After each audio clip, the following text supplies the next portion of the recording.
Welcome Physics 30. This is the power lab in which you determined the power to run up the stairs. You have a handout that deals with it, and I'd like you to get a science independent investigation sheet like this. I think they're in the back of the room and you can fill this in as you watch the video.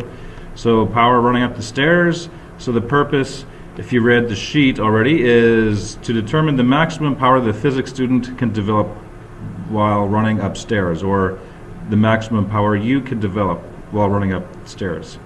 So in the hypothesis section, I want you to predict how many horsepower units you think you can have as power when you're running up a flight of stairs. Okay? Two background questions. How is power determined?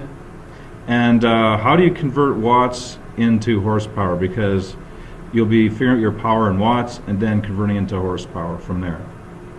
Procedure. List of materials, procedure, and safety rules. Just look at the sheet there and write as per handout. Of course, over here, power. So a little hint as to how to answer the first question there. Joules per second or watts. And since you'll be working against gravity, you're going to have to find out your weight, because the work here, force times displacement, you're working against your own body weight, so it's actually Fg multiplied by displacement. And of course, Fg is mass times gravity. Gravity is 9.8, we'll assume here in Regina. And if you know your weight in pounds, you can easily convert it to kilograms by dividing by 2.2. 1 kilogram is 2.2 pounds, so that's the way you can figure out how many kgs you in fact are. On the flip side, likely the information you'll need to record, of course, your weight, your Fg, the height of a single step. Just go to any flight of stairs, and I know there's a turnaround halfway up the stairs, but just assume it isn't there. So height of the step in centimeters, how many steps are you going up? Then you get your total height in centimeters, and of course displacements in meters, so you have to convert centimeters into meters by dividing by 100.